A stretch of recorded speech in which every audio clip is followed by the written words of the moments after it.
Hello বন্ধুরা, good morning সবাইকে। আমি সকাল সকাল উঠে পড়েছি আর ঘর ঝাড়তে আরম্ভ করে দিয়েছি, তোমরা দেখতেই পাচ্ছ। আর এই ঘর ঝাড়াঝাড়ির কারণটা হচ্ছে সামনে দুর্গাপুজো আসছে, তো মহালয়ার আগেই ঘর ঝেড়ে কমপ্লিট করতে হয়, কারণ দেবীপক্ষ পড়ে গেলে আর গেলো কাছাকাছি আর ঘর ঝাড়া কোনোটাই হয় না। তাই আমিও আমার কাজ শুরু করে দিয়েছি, আর আমি আগের দিন থেকেই কাজগুলো করছি। তো আমাকে পুরো লাগছে একদম, আমাকে না দেখে তোমরা সবাই কাজগুলো দেখবে, কারণ আমাকে একদমই জঘন্যতম লাগছে, কাজের মাসির মতো। তো যাই হোক, তোমাদের বাড়িতেও নিশ্চয়ই এরকম মানে ঝাড়াঝাড়ি চলছে, কাছাকাছি চলছে। আর আমার না প্রচণ্ড সাফোকেশন হয়, প্রচণ্ড অ্যালার্জি আছে ধুলোয়, তো এরকম করছিলাম ওই কারণেই, মানে খুবই কষ্ট হচ্ছিল আমার তখন। তো আমার খুব সাফোকেশন হচ্ছিল, ওটা দেখে আবার শাওন আমাকে এই মাস্কটা এনে দিল। তো এই মাস্কটা পরে আমি আবার কষ্ট পাচ্ছিলাম, কারণ না অক্সিজেন নিতে পারছি না, মানে কি ঘেমে টেমে একসার হয়ে যাচ্ছি, তো এটা পরেও আমার কষ্ট। তো শাওনকে বলছি, দেখ না আমি ওখানে নাগাল পাচ্ছি না, তুই একটুখানি ওই দিকটা ওই কোনটা ঝেড়ে দে, ঝুল আছে। তো আমাকে বললো আচ্ছা তুই এগুলো করে নে, তারপরে আমি ঝেড়ে দেবো। গুড মর্নিং বন্ধুরা। সবজি কাটা হচ্ছে, রান্না হবে তো। মা রান্না ডিপার্টমেন্টে আছে, আর ওকে দিয়ে দিয়েছি ঘর আমি ঝাড়া তো প্রত্যেক ডিপার্টমেন্ট। দিনই থাকি, আর নতুন করে আর কি বলবো, প্রত্যেক দিনই থাকি রান্না ডিপার্টমেন্টে, সব ডিপার্টমেন্টেই থাকি আমি। আমিও প্রত্যেক দিনই ঝাড়াঝাড়ি সর্বঘটের কাঠালি কলা আমি। সামনে পুজো আসছে, পুজোতে আরো অনেক বেশি রান্না বান্না করতে হবে। দুদিন বাদ মহালয়া, আর দুদিন বাদ মহালয়া, তবু আমাদের কিছু কেনাকাটা হয়নি, কিচ্ছু করিনি। আমাকে সামান বলে কিছু কিনে দেবে না? ফ্লিপকার্ট লজ্জা পেয়ে যাবে এই কথা বললে। আমি কি থেকে শপিং করি এটা বলে দিলি? ছি, আমি এত গরিব না, আমি করি জারা থেকে জারা। আর মা রান্না করছে, ও ঘর ঝাড়ছে, আর আমার কাজ হচ্ছে সবাই সবকিছু ঠিকঠাক মতো করছে কিনা সেটা পর্যবেক্ষণ করা। হ্যাঁ, সেই হচ্ছে কথা। তখন ওকে বলেছিলাম না যে ওই কর্নারটা ঝেড়ে দিতে, তো আমাকে বললো আচ্ছা দে আমি ঝেড়ে দিচ্ছি কর্নারটা। তো এখনও ঝেড়ে দিচ্ছে, ওইটুকুই বাকি ছিল, ওইটুকুই আমি পারছিলাম না, তো ওই ঝেড়ে দিল ওইখানটা। যাক, আমার অনেকটা কাজ ওই কালকে অনেক হেল্প করেছে, আর মুখেতে ঢুকিয়ে দিচ্ছে। নাকি কেন নাগাল পাচ্ছিস না যখন চেয়ারটা নে না। আর কি নাগাল পাচ্ছে না, আর কি করবো এটা তলাতে ঢুকিয়ে দেবো নাকি ফটো করে। হয়েছে।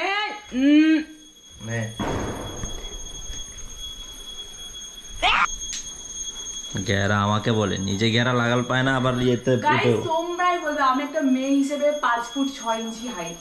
কমই কি আমি কি তালগা জবর পাট কাটির মতো দেখতে বলে বেশি লম্বা লাগে। আর পাট কাটির মতো দেখতে না, আমি যথেষ্ট লম্বা, 5 ফুট 6 ইঞ্চি একটা মেয়ের কাছে যথেষ্ট। আচ্ছা, হয়তো ডব্বাজি শেষ হয়েছে, এবার কাজ কর। আমাকে দেখে কি বলবো? সবাই জানলো তুই 5 ফুট 6 ইঞ্চি লম্বা। হ্যাঁ, তো জানা জানা উচিত। এই যে এটা দেখছো, এটা আমার ছোটবেলাকার পুতুল, এটা নয় আরো অনেক আছে।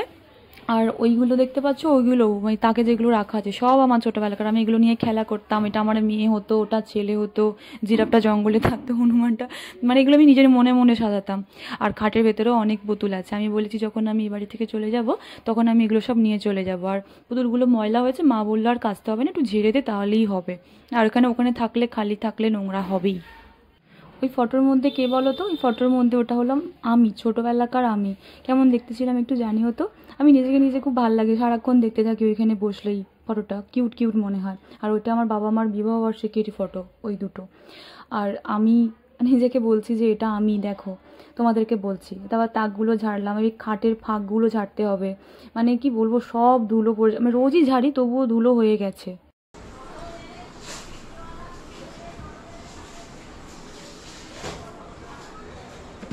আমি তো ওদিকে ঝাড়াঝাড়িতে ভিজছিলাম, আর ঠাকুমা এদিকে মাকে সবজি কাটাতে হেল্প করছে, কারণ মাও ওদিকে কাছাকাছি করছিল, আমি ওদিকে ঝাড়াঝাড়ি করছিলাম বলে। তো গাইস, ওকে দিয়ে আমরা নিচের কাজগুলো করে নিয়েছি, এবার ওকে নিয়ে উপরে যাচ্ছি উপরে কাজগুলো করাতে। আমাকে পিটা ছেলে লাগছে মনে হচ্ছে দেখে। তারপর পেমেন্ট দিয়ে বিদায় করে দেবো। তোকে দিয়েও ঘোরা হচ্ছে। কাজের মেয়েটা কিন্তু এমনিতে ভালো আছে, নিজে থেকে দেখে দেখে কাজগুলো করে নিচ্ছে। নিজের বাড়িতেই তো এরকম করেই কাজ করে, একটা কাজের মেয়ে রেখে দেখা সত্যিকারে, দেখ এত সুন্দর করে কাজ করে কিনা। নিজের বাড়ি বলেই আমি আজকে সব খুঁটিয়ে করছি। অর্ডার করতে খুব ভালো লাগে না, কাজটা করো, সবাই মজা বেরিয়ে যাবে মুখ দিয়ে। আর আমাদের বাড়ির মধ্যে সবচেয়ে নোংরা রুম হচ্ছে আমার ভাইয়ের রুম। মানে সত্যি করে বলতে আমি পরিষ্কার না করলে রুম জীবনে পরিষ্কার করে না, স্নানই করার আর্ধেক দিন তো পরিষ্কারের তো দূরের কথা। তো আমি রোজ রোজ এসে পরিষ্কার করে দিই। আর এই পুজোর জন্য এখন গোটা ঘরটাই ওর ছেড়ে দেবো, ঝুল থেকে শুরু করে তাক ঠাক সব দেখতে পাবে তোমরা, চেঁচামেচি আমি ঝাড়ছি। কিছু নামিয়ে দিস। কে কন হ্যাঁ? এ চাপড়ি হে। এটা ছোটবেলাকার ফটো আমার, দেখ বা হ্যাপি বার্থডে লেখা, হ্যাপি বার্থডে মেঘা, দেখ লেখা সব আগেকার। তোমার একটা ল্যাপ ইয়ে টাইপের ছিলাম, টাইপের। আর এখন জানো মি টাইপের হয়ে গেছে। এখন তো নেই, কিন্তু আগে তো একদম এই টাইপের। দেখ দেখ এটা দেখ,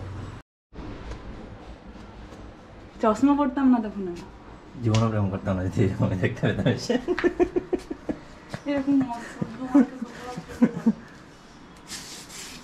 তুইও করতাম। তো এই ঘরটা তোমাদেরকে কি দেখাবো, মানে এই ঘরের কোনো কিছু ঠিকঠাক নেই। এই ঘরে এমন কি দেখাবো, এমন প্রাণীরা থাকে না এমন প্রাণী না, এইটা হচ্ছে সব এরা থাকে, ঠিক আছে, পশু পাখিরা থাকে, কিন্তু আমাদের ঘরটা কমপ্লিটও হয়নি এখনো অবধি। আর এর থেকেও তো কত মানুষ খারাপ অবস্থা। সেটা বলিনি আমি, আমি অগোছালোটাকে বুঝাচ্ছি। এই ঘরটা এতই অগোছালো, সেই কালার টালার করা নিয়ে করা হয়ে যাবে সেটা ব্যাপার নয়। সেই তো মানুষ নতুন বাড়ি করলে এরকম হয়ই, সেটা বিষয় না। ব্যাপারটা বোঝাতে চাইছি যে কোনো কিছুই গোছানো নেই, সবকিছু পশু পাখিরা থাকে তো, পশু গোছানোর মধ্যে শুধু আমাদের এই যে সৌরে গাছে একটা এখানে আমাদের জুতোগুলো গোছানো আছে, এটাই শুধু গোছানো। আমি যদি না গোছাই তো জীবনেও গোছানো হবে না। আর সবকিছু অগোছালো। কি করে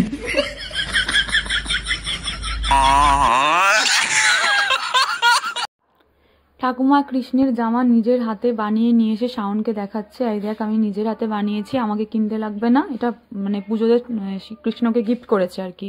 শাওন বলছে যে ওই জিনিসগুলো কি করবে ওগুলো, ঠাকুমা বলছে যে ওগুলো চুমকি জানে, ঠাকুমা আমাকে চুমকি বলে ডাকে, তো ওগুলো চুমকি জানে, তো এই জিনিসগুলো ওই দেখবে। আর এই জামাটা দেখ, তখন শাওন বলছে আমাকে একটা বানিয়ে দেবে, খুব সুন্দর হয়েছে। তারপরে ঠাকুমা যখনই আমাকে দেখালো আমিও সঙ্গে সঙ্গে বলতে আরম্ভ করে দিলাম। ওখান থেকে আমি বলছিলাম যে আমাকেও একটা বানিয়ে দাও, আমাকেও একটা বানিয়ে দাও, আমিও পরবো, খুব সুন্দর হয়েছে, আমাকে একটা বানিয়ে দাও। ওইদিকে হোম থিয়েটার চালিয়ে আমি কাজগুলো করছিলাম, আর শাওন এদিকে আমাকে এন্টারটেনমেন্ট করছিল, কারণ ও না থাকলে আমার এই কাজগুলো বোধহয় কালকে আর কমপ্লিট হতো না। ও ছিল বলে আমার কাজটাকে বোরিং মনে হয়নি, কাজগুলো আমি ঠিক করে গেছি। আর এগুলো করছিল আমার মজাই লাগছিল, আমি এগুলোতে বিরক্ত ফিল কখনোই করি না। তো ও থাকলে আমার ভীষণ ভালোই লাগে, আর কখনো মানে জীবনে হয়তো খারাপ লাগবেও না আশা করি।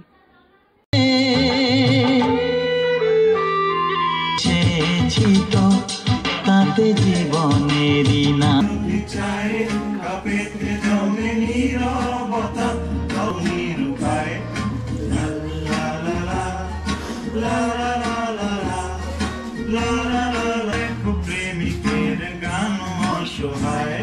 আমাদের ঘর ঝাড়া কমপ্লিট হয়ে গেছে, শুধু বাকি আছে ভাইয়ের ঘরের কিছু জামা কাপড় গোছানো। তো এই গোছানোগুলো হয়ে গেলে আমাদের সব কমপ্লিট। আমাদের স্নান করা হয়ে গেছে, খালি মায়ের এখনো স্নান করা বাকি আছে। আর এই যে শাওন স্নানটা করে বলছি, স্নানটা করে এখন কেমন লাগছে বল সারাদিন। ও কিন্তু ভালো ডান্স করেছে, সত্যি কথা বলতে আমার খুব ভালো লাগলো। তোমরা চাইলে দেখতে, যদি কেউ দেখতে ইচ্ছুক হও তাহলে বলো, একদিনের ডান্স যা করবে ও করে দেখাবে তোমাদেরকে।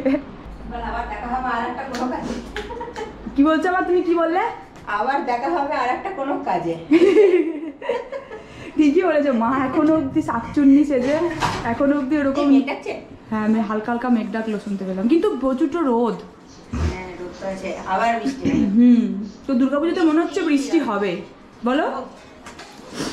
তো ঘর দর পরিষ্কার করেছে মা, কিন্তু মায়ের চিমনি এখনো পরিষ্কার করেনি, বলছে ওইটা আমি করতে পারবো না, তেল চিটে পড়ে গেছে, ওটা কেরোসিন তেল দিয়ে বাবাকে করতে হবে। তাই বাবার অপেক্ষায় আছে, ওইটা বাবা পরিষ্কার করবে। তো মায়ের রান্নাঘর সব পরিষ্কার হয়ে গেছে। না দিলে না, ও কেউ করে দিলে হবে, তোমার এটা কেউ পরিষ্কার করতে আসবে নাকি? যদি দয়া হয় বাবা, নিজের বাবা বরকে বলো কেন, বাবাকে বলো, দয়া সেই করবে, আর কেউ করবে না।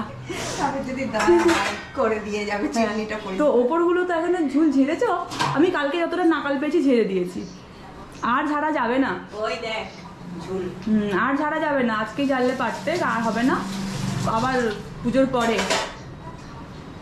ঠিক আছে, টান টান করে ফ্রেশ হয়ে নামা যাও। আর আমার হাতের অবস্থাটা একদম পুরো জড়িয়ে গেছে চামড়া কাজ করে। মেঘ ডাকছে না রে? আমার বৃষ্টি নামবে, দেখ আজকে খুব ইয়েতে। তবে তোমার তো সব শুকিয়ে গেছে মা। হ্যাঁ, মোটামুটি সব রোদও দিয়ে দিয়েছে, সব শুকিয়েও গেছে। আজকে আমি বলো, আমি নাকি কোনো কাজ করি না। আমি কি 4টে ঘর আমি পরিষ্কার করেছি তো? আমাদের 3টে ঘর, ভাইয়ের ঘর, আমার ঘর, তোমার ঘর, ঠাকুমার 2 ঘর। ঠাকুমারা নিজেরাই পরিষ্কার করে নিয়েছে, ওদের ঘর আর কি পরিষ্কার করার 2-4টে জিনিস।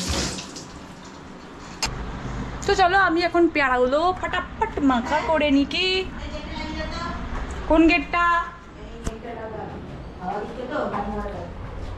ওয়েদারটা দেখো তোমরা, জাস্ট ওয়েদারটা দেখো, কি সুন্দর ওয়েদার। ওয়াও,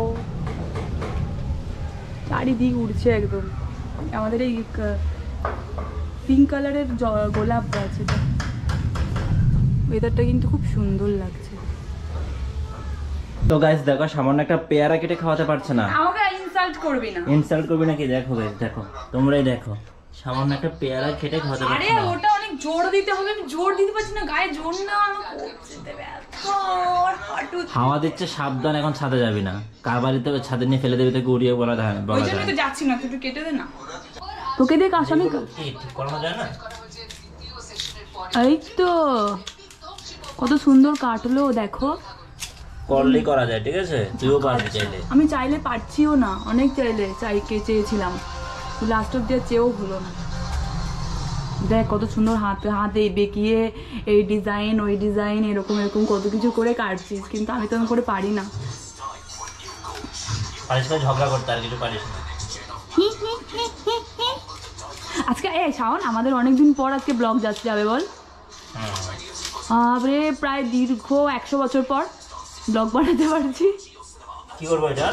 কুচি কুচি করে দিতে হবে। আমি আর কুচি করতে পারবো না, তোকে বড় পিসগুলো কেটে দিচ্ছি, কুচি কুচি তুই করবি। কে বললো? কে বললো মানে? আমি বললাম, শুনতে পেলি না? না তো। বল কেমন হয়েছে খেতে? এই যে এই ভেজাটা রাখলি কেন? এই যে আমি রেখেছি। কে রাখলো তাহলে? তোর কে নিয়ে এসছে এটা? তুই। এই যে লঙ্কা, লাল লাল ঝাল ঝাল লঙ্কা আর নুন দিয়ে মেখেছি। কাসন্দিটা শেষ হয়ে গেছে, কাসন্দি আনতে হবে। তুই আগে কি বলতি? কাসন্দা কখন বলতাম? আগে বলতি না? ঠাকুমা বলতো, আমার ঠাকুমা কাসন্দা।